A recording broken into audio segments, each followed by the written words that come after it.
On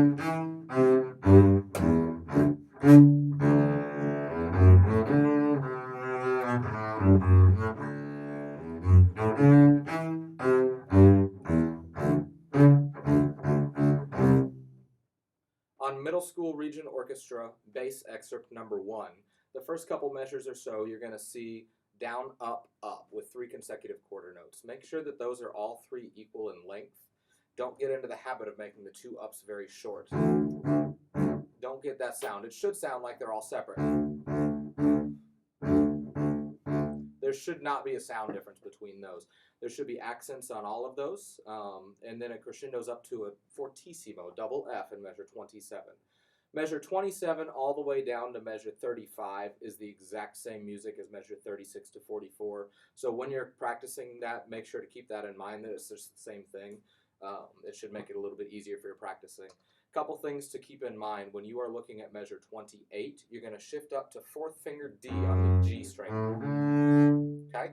From there, you can either play 1st finger C in the same position and then back down to 4th finger B. That will look and sound like this.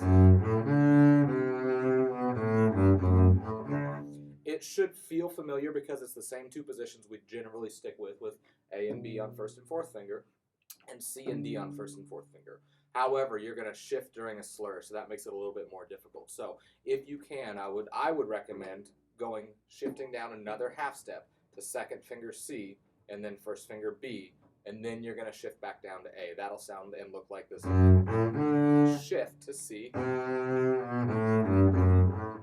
and that should work pretty well for you there. Also keep in mind measure 33 and 34 are dotted quarter notes with accents.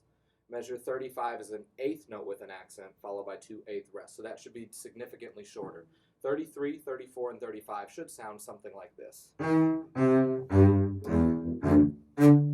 It should be significantly shorter. Each one of those has a punch.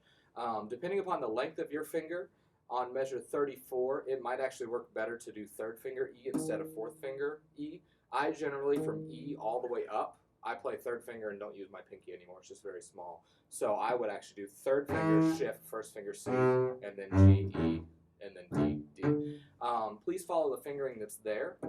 E, shift down to 1, 1, 4, 1, 4. So there's no more shifts. You just stay right there. It makes it a whole lot easier.